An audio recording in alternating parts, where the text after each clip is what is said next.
1. Good afternoon, ladies and gentlemen, viewers and listeners. My name is Kevin Graham and welcome to your Wednesday Bulletin. The Bulletin that has been told not to roll over, get in people's faces and bite some ankles. I'm joined by Colin and Brian, and we're going to have a look at what's going on in the wonderful, magical world of Celtic and preview our game against the Marine Meanies. Brian, how are you? I'm incredible, mate. How are you? You keeping okay? Aye, doing fine, doing away. Looking forward to tonight's game. I'll always look forward to games at Tynecastle. I'm looking forward to that. I'm looking forward to getting involved with all the people in the comments as well, because we've got quite a few online already and some decent comments. Colin, how are you? Aye, we're on the roll down to the weekend and start it well with 3 points tonight, hopefully. Just before we do get started, Kev, I just want to bring this up because I nearly get caught out with this, and I'm sure there'll be some people who probably weren't aware of this as well, because I don't think it's been very well advertised. For the Bodo Glimt game in the UEFA Conference League, if you're a season ticket holder and you want to secure your ticket for your own seat for that game, the deadline is at 2 o'clock this afternoon. So it's 2 o'clock this afternoon if you want to secure your ticket. If you're not on the Home Cup ticket scheme and you want to get your ticket for the Bodo Glimt game, it is 2 o'clock this afternoon. I nearly missed out on that because I only just seen the email from about a week ago. I don't think they've been too good at sending a weekly reminder out on that one. So in case anybody misses it, 2 o'clock, just after this bulletin, that's all you've got to secure your ticket. Well, listen to the bulletin first, watch the bulletin first and go and get your ticket for Bodo Glimt. You didn't need to do it now. There's no way whatsoever that Celtic's server's going to crash with thousands of folk trying to get online to get their ticket for Bodo Glimt. Right, I think we need to start with Wim Jansen, I think we'll have to have a wee start with Wim Jansen. The Celtic family yesterday received the devastating news that Championship winning manager Wim Jansen had passed away. Wim won Celtic's first title in 9 years. He gave me and us a memorable League Cup win at Ibrox, 3-0 against Dundee United. What a magic day. I remember the role where, at the final whistle on that as well. Brilliant. And what's kind of forgotten about that season is the two great games he gave us against Liverpool in the UEFA Cup. They were two fantastic ties, and we were probably unfortunate to go out in that UEFA Cup tie. And they also gave us Henrik Larsson. When you actually look back on it, he crammed an awful lot into that season when he was the manager, and we'll be forever thankful for what he did in that season as a manager. Colin, what's your memories of Wim Jansen? I've got to say, I was delighted to be invited on by the Endless Celts boys yesterday to kind of give some reflection on Wim Jansen's time at Celtic Park. And although I was still pretty young during that period, I was 3 when that season started, Kev. Memories are a bit vague from back then, but there was a story that I've got, and it's a bit different to maybe some other people.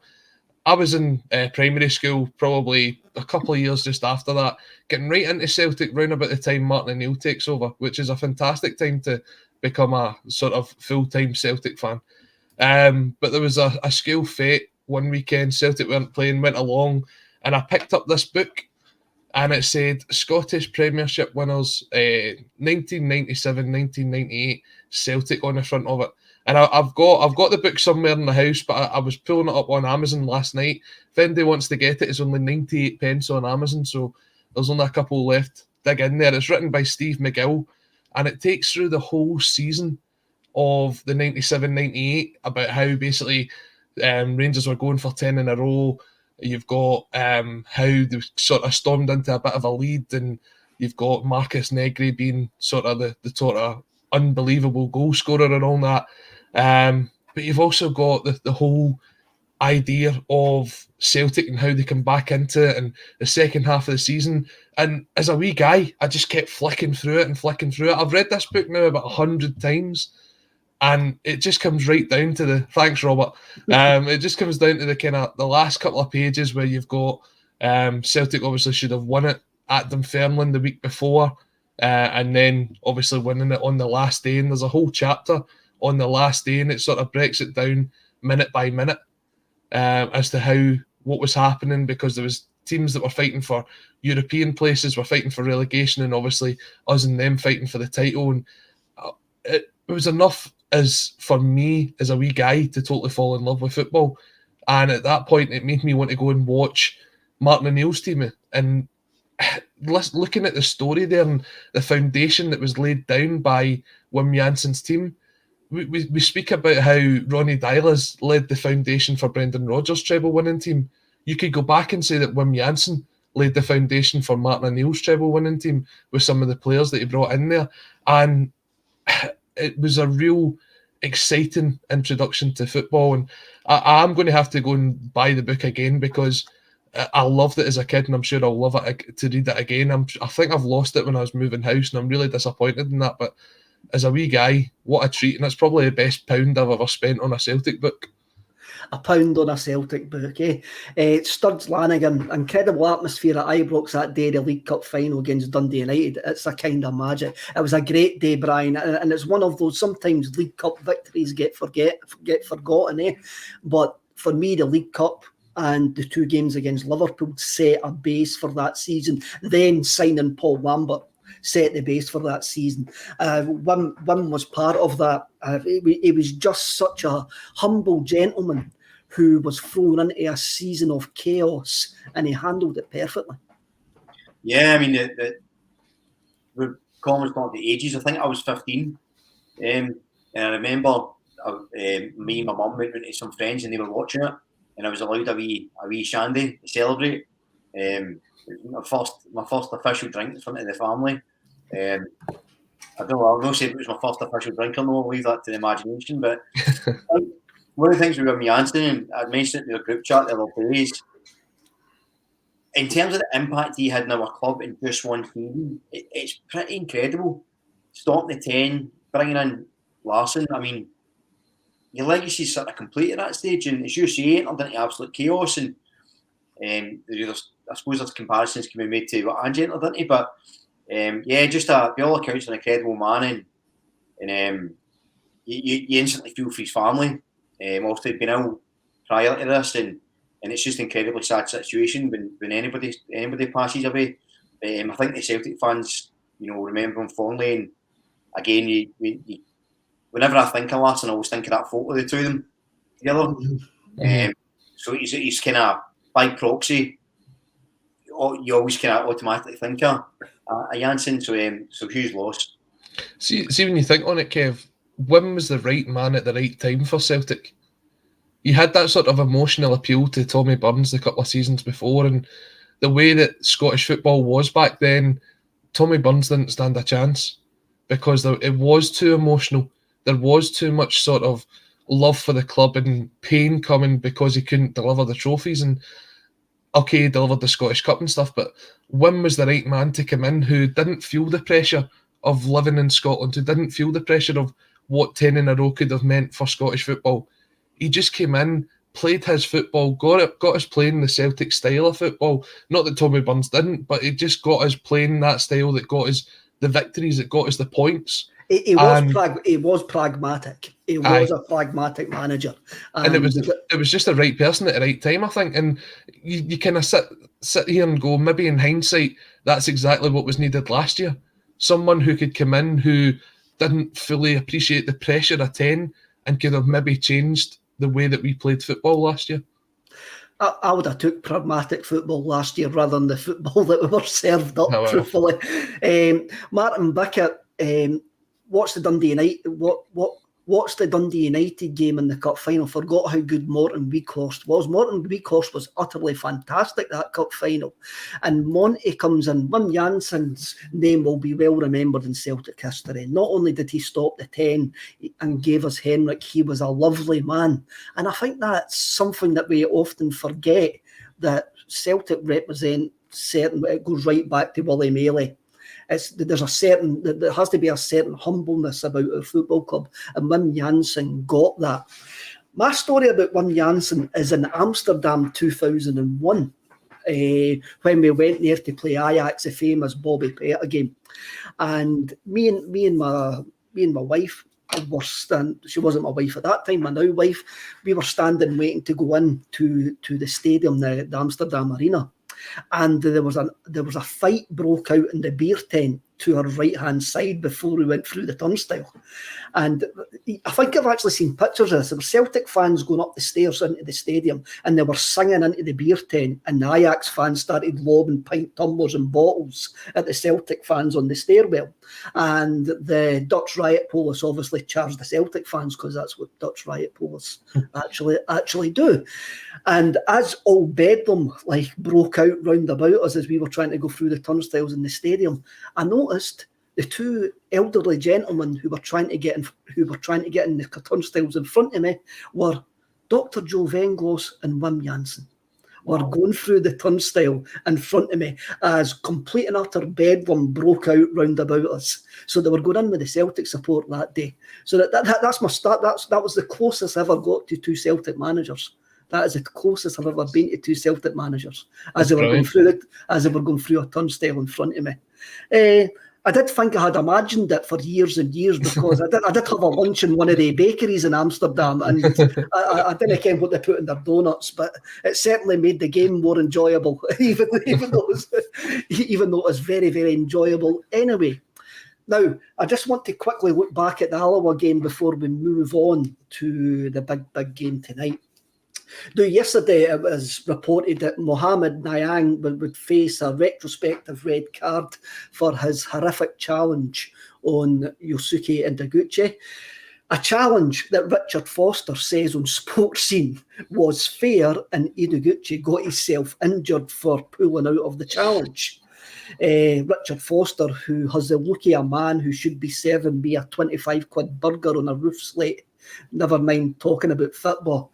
Punditries know his game, I don't think, because he was on Radio Scotland this morning, and he was saying about Hearts that Celtic Park was a hard place to go. So he doesn't even care that we're playing at Tynecastle tonight. A bit like football. Football wasn't his game either. So I made a wee quip at the start of the programme about Barry Ferguson's quote that was on the back of a national paper yesterday. So I'm going to ask you, Colin, did Barry Ferguson reveal a lot about himself as a manager by saying that he didn't send out his team to injure Celtic players, then confirm in his same sentence that he did send his team out to injure Celtic players? I think it said a lot about Barry Ferguson's intelligence that he managed to put both of those sentences in the same sentence, because that's one of those things where it's like you see the loud part quiet and the quiet part loud, unfortunately for Barry. But I mean, are we really surprised? We spoke about this last week. We spoke about how we were going to turn into the game and they were going to come out, they were going to have a go at us. They did, because they should have scored for the halfway line, according to John Hartson. A 0.01 XG, according to some of our stats pals, but he should have scored that. Look, it's a horrible park. We saw that. The ball was bobbling about. Going into these tackles, what did Mr. Amy McDonald expect? Did they think that the two of them were just going to go in studs high and that's just the way football is? Football wasn't even that 20, 30 years ago. Colin, that's what he wanted. That was his explanation why he thought it was a fair challenge. He says if they went in 50-50, they bounce off each other and that's it. Peter Grant sitting next to him, you can see Peter Grant looking at him as if to go, what is he even on about? It was such a outrageous take, Brian, that it shouldn't have been broadcast. It should never have been broadcast. Well, I think he should never be broadcast. But sadly, that's the some of the people in the media and some of the people that have opinions, and the Barry Fergusons of the world that think that's acceptable. Sadly for me, it seemed the ref thought it was acceptable as well. And that's beyond madness. We're talking about the boy getting a retrospective red. Well, the ref should be getting the red as well and getting his books, because either he's allowing that to happen, in which case there's an agenda there, or he's too stupid and incompetent to realise it's happening, in which case he's not good enough to referee the game anyway. The most concerning part for me about that game, and about the referee in particular, was actually McGregor's injury. So the challenge on McGregor, some people say it was intentional, some people say it wasn't. Irrespective, it was a head knock, and he was down for a couple of minutes before the game got stopped. That is dangerously negligent. and it's scandalous, and it doesn't matter what colour shirt he's wearing. If a player goes down with a head knock, it should be treated right away. And the fact that the ref, took his time to get around it is a scandal. And we talk about the fact that one of my high horse a bit background up there, don't I? Sorry about that.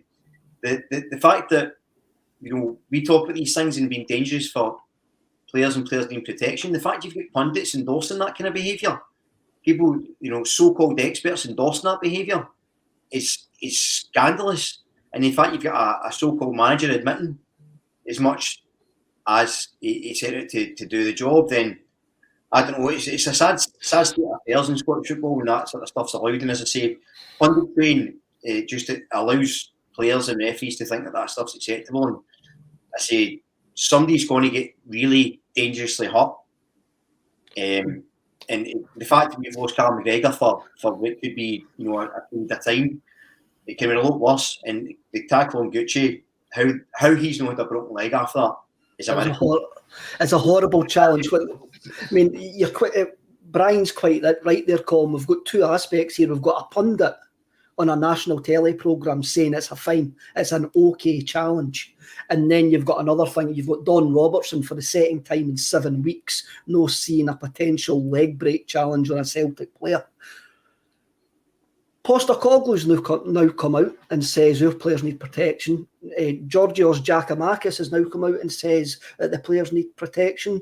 It's about time our club came out and actually says it as well. It is, and to be honest, I know Celtic do a lot of things quietly behind the scenes, and we spoke a couple of weeks ago about how the performance of Michael Nicholson was because he'd managed to bring in the players so far, and with a couple, and we kept saying that sometimes you'll just see things going quietly behind the scenes, and other times you'll need someone to represent the fan base and to stand up and speak out.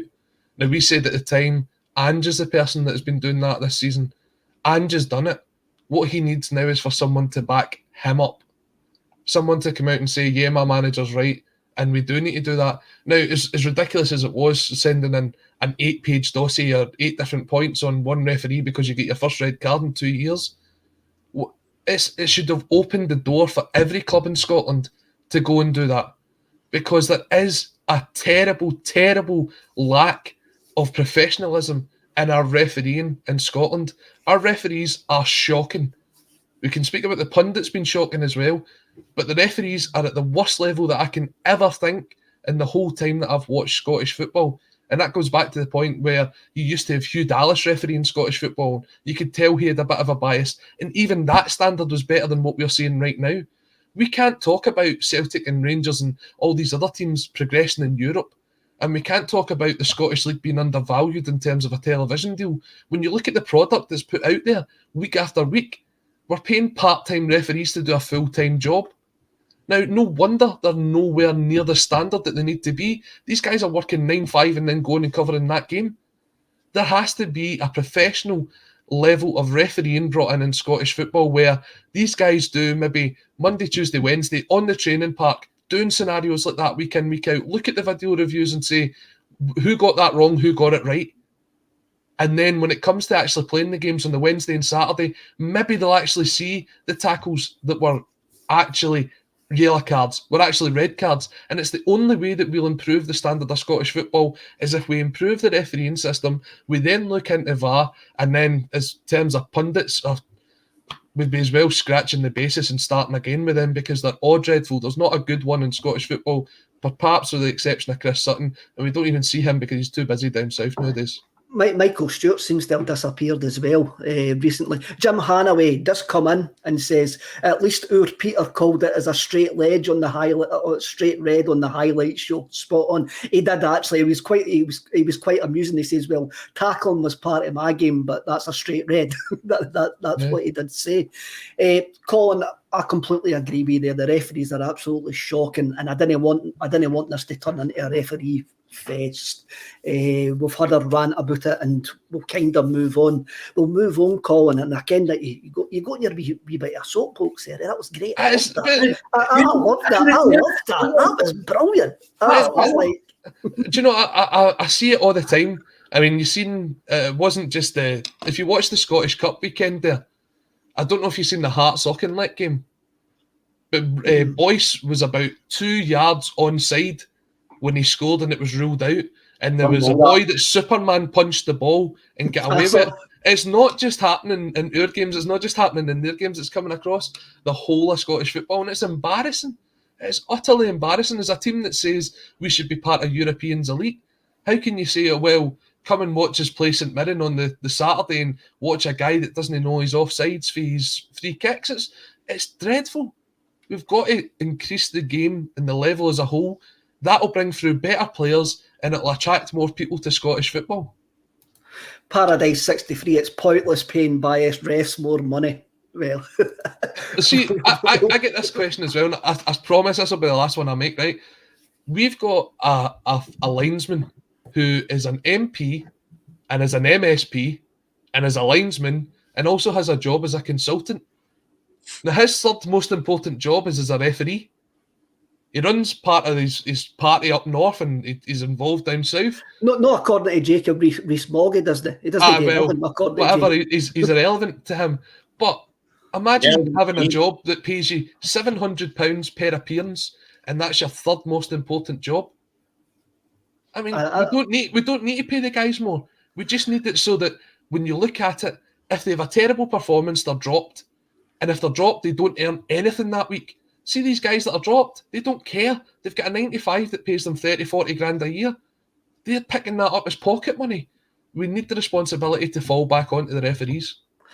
Right, we need to save this podcast, boys, because I've mentioned Jacob Rees-Mogg on a Celtic podcast, and I need to actually try and save this. So, on to Not the 10 o'clock news. Colin, to cheer you up on Not the 10 o'clock news, let's play some, just picture in the background, like the end of the Incredible Hulk, that orchestral music and stuff like that. Your mate, your pal, your great white hope, Leo O'Connor, is signed for Tranmere Rovers. Yep. How do you feel? I thought you were meant to be picking me up here, Kev. Well, he didn't bring you back up in a couple of minutes. Oh, good. Do you know what? Good luck to him. He's had a fantastic season down at Tranmere.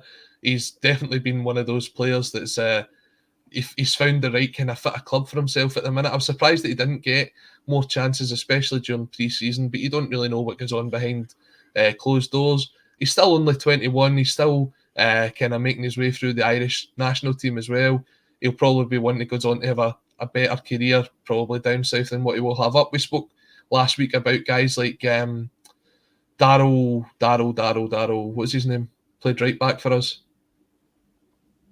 a couple of seasons ago. Young boy came through Jimmy Johnson Academy. Oh, it will come to us. It will go. Fisher. Darnell Fisher, sorry. Darnell Fisher. And how he's had a fantastic career down south and really couldn't make it through up here. There's certain people that just suit kind of down there. And look, we picked up O'Connor, we picked up Frimpong at the same time. The big hope was that O'Connor would be the one that broke through first. It didn't seem to go that way, but at least we made a bit of money out of the two of them. Definitely. Paddy Laverty. Kev, that tune is called The Lonely Man. That Colin was a lonely man on the WhatsApp group shouting for Leo O'Connor. I can confirm that anyway. Brian, Adam Montgomery looks like he's going to go on loan to Kilmarnock. My first question is what has he done in this football club to be made to go and play with Kyle Lafferty and Derek McInnes? He's obviously up to this Sunday in, wanting to play with Big Lafferty. I think it's a good move for him, actually. I think that, Kilmarnock should be they've not been great, but they should be the dominating team in that league. So in theory, Montgomery playing in that position of dominance should kind of echo in a smaller scale his experiences at Celtic.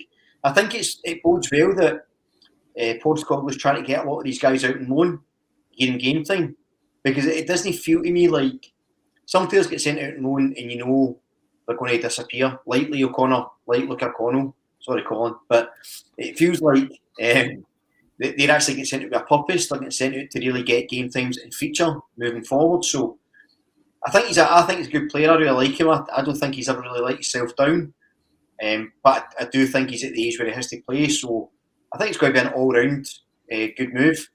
I've seen the young guy as well for the Colts who's went to Airdrie. Mm-hmm. Brody Patterson. Aye. Again, what has he done to deserve to get sent to Airdrie? No, I know. Maybe we should toughen him up a wee bit, put him into bring him down to size. But I think it bodes well that we seem to be having an eye on the coach and looking at these guys. You feel like he's specifically picking the guys he thinks can feature moving forward to get game time. So it'd be really interesting to see how he gets on. But fair play to him. I hope he does really well, and I hope he gives a big laugh at me, a good doing in training as well.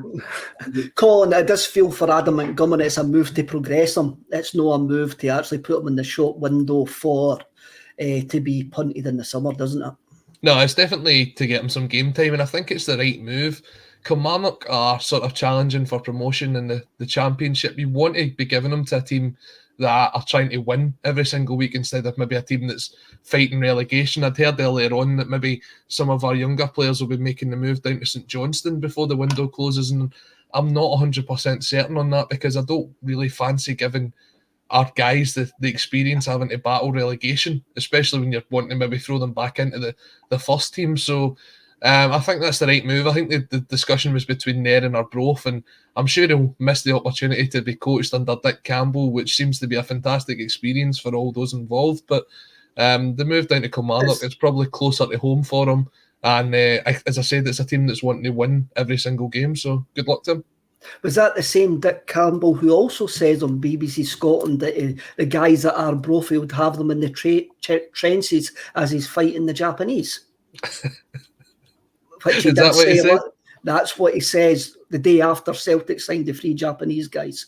So I'm not taking the cuddly aspect of Dick Campbell. There was serious racial undertones, and for me, in that comment, what he actually says live on the radio. So I'm not big on the Dick Campbell. I've got to say, Kev, I wasn't aware of that, but I mean, what you've seen from these players this season, and I know one of the boys because he's a local Greenock boy. What they've managed to do for that team's unbelievable, but as you said, unfortunately, some people have sides of them that they probably don't want to air too much. Definitely. Odd Bob, this is one for us lads. Rather Jacob Rees-Mogg get a mention than Brendan Rodgers for a change. Odd Bob comes in and pulls us up every week for keep on talking about Brendan Rodgers. So there you go, Odd Bob. Let's have a wee look. Uragiri's been linked to a move to Belgium and Italy rather than Dundee now. That'll be a decent move for him. It's a bit more sexier than Kilmarnock and Dundee and Airdrie. Anyway, gone to Verona. Or what's the team Jack Hendry's old team? Was it Ostend? Ostend. He's linked with them. And Barkas, we seem to have priced him out a move to Sheffield United. Brian, for the sake of Barkas' career, he needs to move on, eh? Aye, definitely he needs to go. Again, I understand it's a bit of haggling that seems to have went awry. But yeah, he has to go. It's actually, it'll be interesting to see over the next few days. Barkas goes, Bolingoli goes, Ayete, Soro. If these guys all go, we've probably done very well in this transfer window because I think we would actually have brought in more than we've let out, despite the fact we've signed 5 players. So, you can see the books are still going to get balanced, I think. But yeah, for the sake of his career, Uragiri's an interesting one. Because the improvement in him from when he started in pre-season to the game against Betis was really tangible. He looked a lot better. So it'd be interesting to see if he's the same as Montgomery and that he's getting sent out to come back and be a part of the team. Again, his age benefits him, and I think the Belgian leagues or the Italian leagues are also better standards than playing at Dundee. So again, good move for him as well. But it'd be interesting to see who else goes, and I suspect it probably will be, kind of loan to buys. That seems to be, I think that was Barkas's, wasn't it? It was going to loan to the end of the season and made a £2.5 million buyout. But I think said he wanted Sheffield to pay his full wages or something. Mm-hmm. Mm-hmm. But yeah, for his career, listen, I've slated him. I keep calling him hologram hands. But he's obviously, I want the guy to have a good career, but he does have to move. It's just not work for him. I'm starting to feel really sorry for him. I mean, we've got Brian saying that he's got hologram cams, so he can't catch a ball. We've got him going down to Sheffield United on the train, taking a picture of himself saying that he was on the move, and then the deal gets done, so now he can't catch a break. What can he catch? I mean, he can't catch a goal, that's the problem. I mean, I feel sorry for him. One of the biggest things, though, that came out of that is the fact that he's on 20 grand a week wages, which is a major concern for me that suggests that we do have to do something to move him on. See if he was down in Sheffield and there was a deal to be done there, surely you get it over the line. I mean, I know we're the sort of chief master negotiators arguing over the last penny and stuff like that, but for a guy that's not going to feature as your fourth choice goalkeeper, surely a deal could have been done there. But then Colin, to actually play, what age is he? He's 27. So he is still quite young for a goalkeeper. He's probably on the largest contract that he'll ever get in his career. So by the time that contract runs out, he's still going to be quite young for a goalkeeper. True. So I don't know. I don't know the mentality of Barkas. It might be that he just wants to play football, or it could be that he's going to sit there and go, I'm just going to sit here and let my contract run out because I'm on an extremely good contract that I'm not going to get anywhere else in football. Bobo build him up too. It could well be. Yes, if that's his thinking, then we're the ones that gave him the contract. We're the ones that saved money, and so you can't. As much as it's frustrating for fans, you can't blame the guy either if he does sit it out. It's frustrating because we made the bad decision to spend that amount of money, so it's hard on us. See, when you think on it, 20 grand a week, what could you have got in terms of maybe a loan player to cover some of these injuries and stuff like that, if you were able to shift that 20 grand a week out? I mean, that's roughly what we were meant to have been paying for, not a second time round, but the first time round, Elyounousse's wages was roughly about 20 grand. The second time round, we ended up paying quite a bit more, but I mean, you just wonder who the kind of maybe player out there that you could have brought in, especially with these injuries mounting up, to get that 20 grand off the wage bill and bring someone else in. I don't see how we couldn't have just got this done. I know we're going to have to take a loss on it at the end of the day, but if it's over a couple of $100,000 or whatever it is in terms of his final transfer fee, in the long term, surely it's a better deal for Celtic just to let him go. You would think that, the buckled Fairby comes in Belgium, or the scheme that must take an age to decide. You mentioned goalkeepers, and we're going to be facing a goalkeeper tonight, which for me there's a lot of revisionism going on about that we shouldn't have let him go. There is reasons why we let him go, and there is because one, we fought Fraser Foster, and it's not Craig Gordon's fault that he left and we ended up with Barkas. It's the folk that signed Barkas, not that Craig Gordon actually left, because if we would have ended up with Fraser Foster as the club thought, then we wouldn't be having this question of whether we should have let Craig Gordon go. It was just the fact that Gordon had a good season, and we had 3 goalkeepers who didn't show up for the whole season. So I think there's a lot of revisionism regarding Craig Gordon, but he's a fantastic goalkeeper. And as I sit here at this moment thinking about tonight's game, there's only 2 reasons I can see us dropping points. One reason is missed chances, and the second reason is Craig Gordon having a game of his life, which he did have at the first game at the start of the season, Brian, as well, against us. Another train of thought going into this game is we need to match up Hearts' physicality. It seems like the kicking that we got off Alloa sort of spooked quite a lot of the support. My thought is this, and my thought's always been the same. Just go out there and beat them playing pure, beautiful, inventive football. Just go out there and spank them about the place playing football. I don't care about matching their physicality. I just want to play them off the park. If you play the way we're playing, it doesn't matter. I mean, look, some of the best teams in the world. I mean, Man City are a physical team. I know some are as good as Man City, but they just beat people by playing football, and you can do that. You'd want to be a hammer thrower that's sent out to injure people. What I would say though is, I don't think we're quite as lightweight as it's made out at times. I think, depending on who we play tonight, but Beaton middle of the park, Marcus up front, big CCV at the back. Hardly big boys, so if they need to put it about, they can. James McCarthy had a good bit of dig coming off the bench as well. I think Ralston's going to play, but I like Ralston for his aggression as well. So the narrative that we're kind of physically weak, I think it's probably false. I think it's just the fact that maybe because we're not flying into these tackles or doing these things, the perception is we're not up for the fight. But I don't buy into that at all. You saw the reaction for the players when Idiguchi got absolutely floored against Alloa. They were right over. They were getting in the boy's face. So I think we'll be physically good enough. And I think more importantly than that, regardless of who we play tonight, So the thing, the concern tonight is, I agree with you about the missed chances. I've been harping on about it. I think it is something that's an annoying trend. For as dominant as we're being, we're not quite battering teams the way we should. In terms of the injuries, obviously we're missing key players, but the players that are going to come in, they're still better than Hearts have got. You know, so I don't think we need to. It's going to be a hard game tonight, but I'm confident if we play to our strengths, I don't see any real reason we should be dropping points tonight. I think it's not going to be a canter, no game is, but I think we've got more than enough in the squad now. Maybe if this would have been a couple of months ago, it might be more a concern, but we've got enough quality in there to do it. And I've got to say it. I fancy big J Marcus to take his chance. I know he's a bit of criticism, but I actually think he will thrive in this kind of game. He looks like he's up for the fight. He looks like he wants to let it go. I agree with you, David, and I think he might thrive under that challenge actually, because I really enjoyed his post match. I think he spoke well and he seemed to have the bit between his teeth. So we'll see how it goes on. I think, Kev, sorry. I think one of the biggest things that Celtic have to watch out this evening is not to fall into that trap, because we do have the players to be able to outplay Hearts on the park. I mean, if you look at the way that we outplayed Hibs in the first 45 minutes at Celtic Park last week, I mean, that was frightening to watch at times, the pace and the strength coming from the team.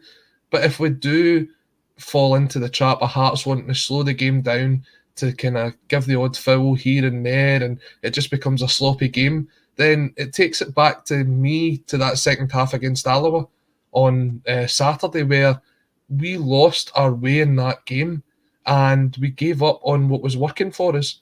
We were getting the ball wide, we were putting some great crosses in, a great ball from Scales, and Big GG puts it away. In the second half, we barely created any chances because it was so bogged down. We can't allow that to happen. We have to play our football, and if they want to try and do that, then let them do it. They'll be the ones that fall out of the game because of it. We can't let them dominate that, because if we do, I'll put it down here now, we'll walk away from this game tonight with at least another injury. Oh, I didn't like that prediction, Colin. Strange Love the Doctor. All good teams try to play football. Is that because it's the name of the sport? It's not Gladiator. Well, Contenders Ready. If you listen to the Scottish football pundits, you think it is actually Gladiator at times. For me tonight, Postecoglou's got two choices to make. He's got one in the midfield and one in the centre forward position.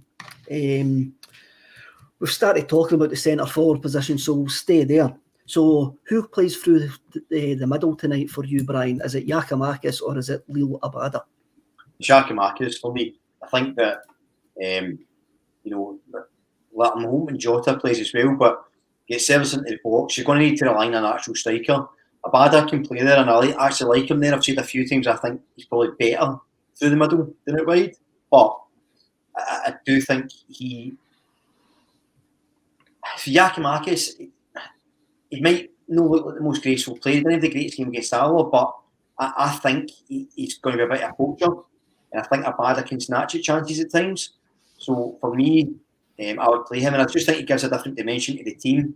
He's something, if you need to lump balls into the box, you can. I think he'll match up well against Hearts' backline, because I think we'll slightly adjust. In terms of midfield, I think O'Reilly will play. So I think he'll look at it, sort of balls through the channels and allow the wingers to put crosses in for Giakoumakis. So for me, he's the one that starts. He's striker, and from his perspective as well, if you're Postecoglou and you bench him tonight when he's the only fit striker, what does that do for his confidence? If I was Giakoumakis, I'd be furious. So I think obviously Postecoglou's got to put the team first, but in terms of man management, I think Giakoumakis starts. Barry Boy 1888 says we are worried about going into a game with a £2.5 million Eredivisie top goal scorer and a highly rated £1.5 million midfield. He's talking about O'Reilly there, which we'll get on to. Guys that are far superior to anyone Hearts have. No excuses. We need to get the 3 points tonight. I think whatever the starting 11 is tonight is good enough to actually get the 3 points at Tynecastle. But Barry Boy makes a point there, Colin. why are we worried about a guy who was the top goal scorer in the Eredivisie last season?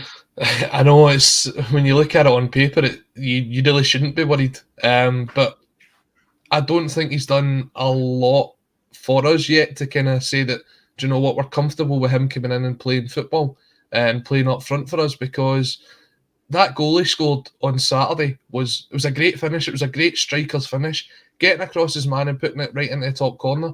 But then 2 minutes later, he's through 1-on-1 with the goalkeeper. You could see he's been held back. Instead of maybe the simple pass to Maeda to put it into 2-0, or even just trying to put it to the other side of the goalkeeper because he gave him half of the goal to aim it at, he tries to dink it over him. And you just think, look, do you know what? He's trying. Sometimes it feels as if he's trying too hard. I think if he'd scored that second goal against Alloa, he could have probably went on and get 3 or 4. I think he's a very confident player when he's up and running, but it's just getting him to that. And as you said, Brian, in the post-match, he was very downbeat about his first half of the season because of injuries, because of things like that. But I think when you see him on the park, when he's sort of buzzing about, the sort of performances he's had when he's come off the bench, when he's started at times as well, it's just one of those things where if you give him a bit of a run, and to be honest, he's probably going to be starting the Rangers game, so there's no way you can drop him tonight. If he gets a goal tonight, he gets the goal this week, get a goal at the weekend, maybe you'll see a totally different side to him, and he'll maybe try and use this as his sort of way to prove the doubters wrong, that he can play up front. I've been screaming out for Celtic to have a second goal scorer who can even chip in with 10 to 15 goals a season, because we've always got one that's going to score 20 to 30, but we need that secondary striker, and it might just be him because he's a different option to everything that we've got up front. He is a different option. Terrace Pat, the LA Rams fan who done well at the weekend there for all you NFL watchers. Jet was the best gladiator. That's one for us 80s kids there. Paradise 63 would put Abada up front. And David Kelly, and I'm going to bring this question to you, Brian. If Giakoumakis doesn't play with 3 strikers injured, then he is finished at Celtic. He has to play. Is that too early? Is that a too early shout? Or does it actually show, if he doesn't play tonight, does it actually say something about how Postecoglou rates him? Yeah, and that's kind of the point I was making. When, if you're the only fit striker at club and you don't play, and a winger plays up front, then you've got, you know, another winger injured, and one just coming back from injury, your confidence is going to go, and I think he'd be thinking, I'm not fit for this. But, you know, given the fact Postecoglou has been quite positive when he spoke about him, I think the rumours that the team suggested Postecoglou sort of really reached out to him to get him to the club. So I think he's going to show. I think he's going to come good. I really do. I know people have been kind of questioning and stuff like that, but, you know, regarding the second goal Callum was talking about, did Maeda give him a shout? You know, did they even realise Andy was next to him? Maybe he should have been more aware. He's not played a lot. He's probably not as sharp as he could be. So there's as many criticisms as there is excuses for him as well. And I think that with 2 goals and 3 starts, and should have had a third goal when he missed the penalty, which he brought up, so it obviously annoys him still. So I think there's more to come from him. But yeah, David's spot on. I think if he doesn't play tonight, you're probably going to say he's not got the faith of the manager, in which case he's not going to feature much. But as Colin rightly said, I think he's going to play against Rangers, and I think you need to play him tonight and give him these games to get his confidence up. And if it's a couple of goals tonight, you know, is it going to change people's opinion on him? Of course it will. Goals are what makes strikers. So I back the big fella. I think he's going to come good. Pablo 67, hope GG proves himself tonight. Michael Redmond, big GG through the middle. And David C comes in on his defence. He just needs a run of games. Give the guy a chance. That's what we are willing to give the guy a chance, and we are willing to do that. We've spoke about him in the central position, Sean F. My concern tonight is not only taking the chances, but also taking them, like Kev said. Against Alloa, we didn't really create much, but clear-cut chances, and it's been the same in some of the recent games as well. Who's alongside Giakoumakis tonight? Who's on the wings? Because it's up to them to create and take chances as well. For me, it's Jota and Abada. Okay. I would be Jota and Forrest. To be honest, I like Forrest's experience. get into Tynecastle, and I do think you can rely on Forrest. I think Abada's still a wee bit hot, as much as I like Abada, which I do. It's still a wee bit hot and cold, and I think given that we have got players out, I think Forrest just gives a wee bit extra experience out. But either way, I mean, I think Jota, you've got to start him. And then I think whether it's Abada or Forrest, I think either one will go to do a job. But for me, it would be Forrest. I think what you've got to look at as well is in a game like this, it can be tight, and you do need some players to come off the bench and change the game. And as it stands, if you start with Forrest, I don't really see Abada being that impact player that comes on and sort of gets himself into a game within 20 minutes. Whereas I think Forrest has the ability to do that because of his experience that he's got. The other thing is there as well, though, with the sort of amount of injuries we've picked up at the minute, who else is that person that you can turn to? We don't really have anybody else. Forrest's probably going to be the one on the bench tonight that you go, he's the guy.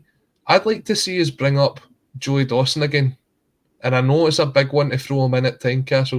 And I'm not saying start him, but it's just another option off the bench. And it's difficult to kind of rate him because he's played the B team at Lowland League. He played that game against St Johnstone as well. But we do need another option off the bench tonight. We need somebody that we can say, right, we've got Forrest and we've got this guy. And at the minute we don't because of the amount of injuries we've picked up. It could be Mikey Johnson as well, but he's not really a guy that plays through the middle. Karamoko Dembele, I still think, is a couple of weeks away from being back in amongst the squad. So we've got to have another attacking option on the bench. We can't just kind of say, right, well, it's not working, so throw James McCarthy on. Alan Duncan, Colin, goes for the opposite for what you've just suggested there. I think Forrest has to start with Abada on the bench because GG probably won't play 90 minutes, so we need Abada to replace him later on. The reason I'm going to agree with Brian, Colin, is because Callum McGregor's not there. And James Forrest comes in purely for experience reasons. And that's how he starts the game going to Tynecastle. And that was when I was writing down my team. I've went for Forrest and Jota. I haven't got a clue who's going to play through the middle. I've actually just got a question mark there. But Alan Duncan does actually make that point, Brian, that Abada is an option coming off the bench as well. But I really do feel that Forrest experience has to start the game with Callum McGregor being missing. Yeah, that was my thinking as well. Do you think who's going to captain tonight? Is Joe Hart vice captain? Yeah. I'd say Beaton probably if Beaton starts at centre mid. Well, here we go. We may as well get into the midfield situation. Now you've actually brung it up, we have, when we were looking at the start of after the winter break, it looked like we had quite a few options in the midfield. After 1 week, we're now struggling for options in the midfield. Tonight we've lost Callum McGregor, our captain, which is a massive, massive loss. And we're looking to see who can replace him in the team. Nobody can replace his skill set. We've already said that he can play any of the three positions in the midfield. Nobody can replace his skill set, but somebody can replace his experience.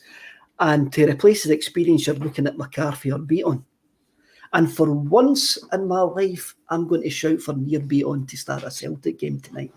Because Nero, I'm going to shout for Nero to start a game tonight because I think he is the most natural replacement for Callum McGregor, experience-wise, that we can get in the middle of the park to sit at the number 6 position. Colin, would you put would Nero start for you? Nero's in my squad when I was picking an 11 for tonight, and I think Andrew probably turned to him as well. It's all going to depend on who plays in that Hearts midfield tonight, who they're going to stick in there, whether they're going to stick Cammy Devlin alongside maybe Peter Harron, who's sort of been the pairing whilst Beningami's been out, who has been one of the players of the season in Scotland, to be fair, Beningami. If you've got Beningami and Devlin, they're two kind of creative and strong players. You're going to need Beaton to come in there and protect your back four. If they're playing what they played on Saturday, which I don't think they will, they had sort of 8 defenders on the park at one point with Andy Halliday sort of playing up front. It was quite a weird formation. You might get away with playing someone like James McCarthy with his experience, but I still don't think he's up to speed. I know you said, Brian, that he was kind of putting himself about on Saturday, but I still don't think he's there. I still think he's someone that's going to be 30 minutes here, 45 minutes there, just to kind of get back up to it. It might even be a better option to play him on Saturday against Dundee United than this game on Wednesday night, to kind of keep the squad fit. I'd probably Beaton. He's got the experience. Obviously, he's been known to make an odd mistake or two, which sort of doesn't help him. But as you say, Kev, it's like he's been there, he's done that, he's got a t-shirt. Surely he can put in a 90 minutes for us tonight. You would think he would be able to. I think he's the natural replacement. When my thoughts turned to this game, I was going, well, Beaton's going to play in that middle of the park, Brian, and the next person I thought of was Atati's going to play in the middle of the park as well. Do you think that Postecoglou will turn to Atati tonight as well after his very impressive debut against Hibs last week? 100%, yeah. Hatati's going to start. Really excited to see tonight how he performs, because I know there's been a bit of discussion about how good he actually was, but I thought he was excellent. I thought he was really, really good. But he played against Hibs, so I'm looking forward to see if he can replicate that tonight. I suspect he'll probably play the 10 role, because I think he can do that. And I think for me to be beat on as well, I just think that David Colin McCarthy, I'm nose down on him with some. I think he's still got a part to play, but I don't think he can go the full 90 minutes yet. So it would be Beaton, Hatati and O'Reilly. I think he starts as well. And again, he's another guy I'm really excited about. Obviously, we've done our usual YouTube research and watched some highlights and stuff. And Al Morrison gave some really good feedback on him as well. So he's a player I'm really excited to see. And I think he actually fits the dynamic really nicely as this sort of box-to-box. And again, so for experience, you Beaton, O'Reilly's sort of playmaker, Hatati's a 10. And then your usual back four. I don't see him changing that. So it'll be Hart, Juranovic, CCV, Starfield, and then Taylor. If we assume, say, my team, Jota, Forrest, and Gigi up front, I still think that's a strong team. And I think it's a team that I'm really excited to watch playing. And as sad as it is that McGregor's injured, and I absolutely love McGregor, so I'm gutted, but this is a real opportunity for somebody to come in and take that place, because he's undroppable, McGregor. So if you're one of those midfielders, you go, right, okay, here's my chance. I've got the chance to be that guy, that key midfielder for the next bunch of games. And if somebody comes in and shows that mentality, that's great for Celtic, because when McGregor is back fit, it gives even more competition for places. So I can't wait for the night, actually. Really looking forward to it.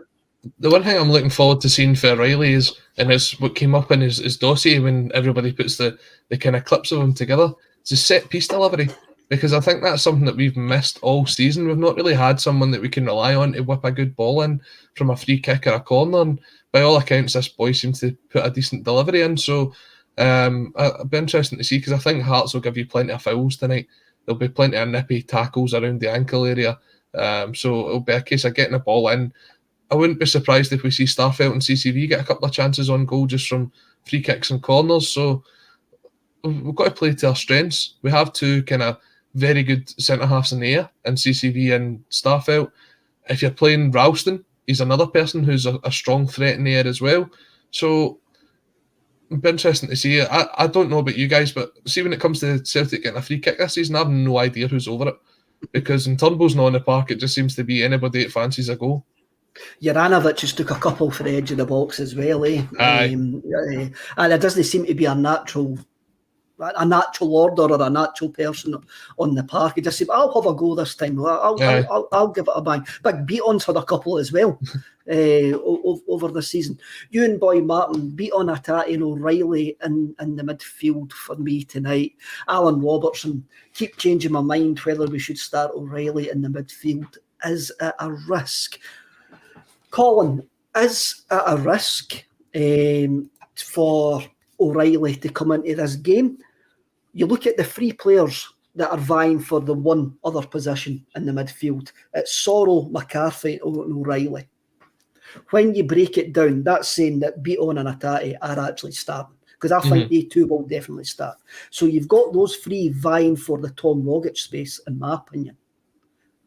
So O'Reilly is the more natural fit when you see what options that Ange Postecoglou has available, unless he brings in McCarthy and Atati does the Tom Rogic role. But is it a risk for O'Reilly to come into Scottish football in this game. And, of course it is. And amuse himself. Of course it is. Every game that you could potentially throw him into is a potential risk, and it's probably even more of a risk because you're sitting going, well, if he does pick up an injury, who comes in after that? And the options aren't great.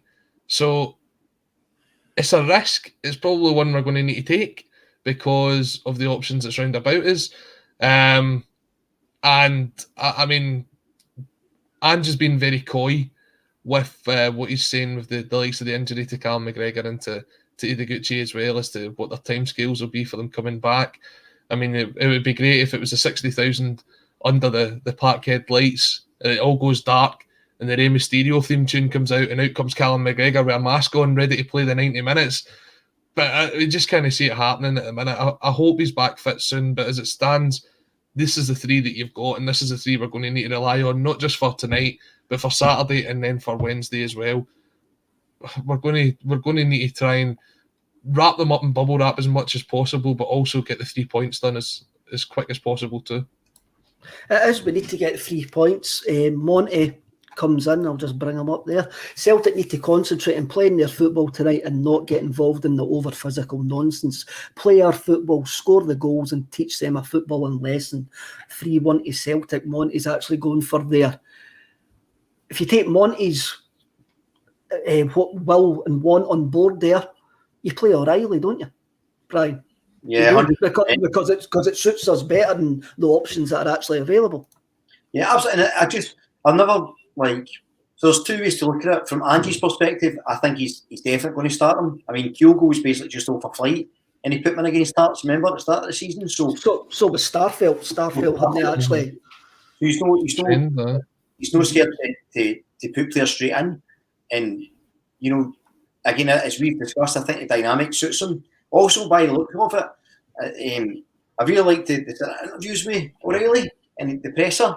He was rolled right into the press right away as well, and I think he's got a real good attitude, and that's something that Postecoglou seems to really like in a player. So I get Colin's point about if he gets injured, what do you do? But if you go down that rabbit hole, then you don't want to play anybody, and you're not doing Cockrell forever. You've got to. I think he's got to start, and I tell you what as well. This is what the measure of a player. See if your first game is at Tynecastle, when your captain's injured and you're up against the wall, and you go there and you play well, that sets him off in a great stead. So I think for guys like him and Gigi, there's a real upside here to playing tonight because they go in there against that. And yes, we should beat them, but it's still a hard fixture. Tynecastle always is, and Hearts have been good this season. So him and Gigi's play well. That sets us up really well for the rest of the season with they two. And so yeah, again, just to echo, I can't wait. I'm on the match coverage tonight actually with Paul and Laura, I think. So I'm already excited about it. I've not got any team meeting today. That's why I've got my segment. See, when you look at it, Kev, first game of the season, that team that started on the first day, and you compare it to a team that we can potentially put out there tonight, it's night and day. If we played with the spirit that we played on the first day of the season at Tynecastle, and you get the decisions that you should have got with the players that we can play, then we should be able to come away with the 3 points tonight. It all comes down to the spirit of the team and how well that we play. Never mind Hearts, is what we do on the park tonight. Definitely. Go on, Colin. You've been on fire today, Colin. You've been brilliant today. Coming on, no risk at O'Reilly tonight. Hearts know nothing about him. Aye, for me, I want to be sitting at 10 o'clock with Scottish football going to O'Reilly. Who are you, pal? Where did you come from? I really want that to actually have. Colin got that joke. Colin got that joke. Well, I'm going to bring up the last comment just before we sign off, and it's a really good one from Martin O'Neill. Maybe it's the right Martin O'Neill, I don't know. Maybe it is. Martin O'Neill on YouTube. When the club are looking at pre-season opponents for next year, it'd be nice to see them play Feyenoord as a tribute to Wim, and there'd be a decent test for the boys. I think it would be brilliant to play Feyenoord and tribute to Wim Jansen for what he actually contributed to both clubs. As Brian It says he's on the match day tonight with Laura and Paul, and it's sure to be better than Sky's coverage anyway. So I just want to thank you all for watching and listening. You really are all the best. The comments have been fantastic today. It's been great fun. Now, and on a bit of a serious note, we'll end on a bit of a serious note. At the game tonight, the crowd have been asked on the 13th minute to have a minute of applause for 13-year-old Devin Gordon, who tragically last week took his own life. Both clubs tonight will wear the FC United to prevent suicide jerseys in the warm-up. Now, we're on the middle of a pandemic, and the pandemic's been tough, really, really tough on youngsters. So anybody that's listening, anybody that's watching, if you're a mum, a dad, a brother, sister, auntie, uncle, cousin, godfather, godmother, friend, or even just a next door neighbour to a young person, just please check on them. Any young person that you love or you've got any involvement in, just please check in on them and just tell them that you're actually there if they ever need to speak to you. So Brian and that will see you all later. Be kind to each other and hail, lads.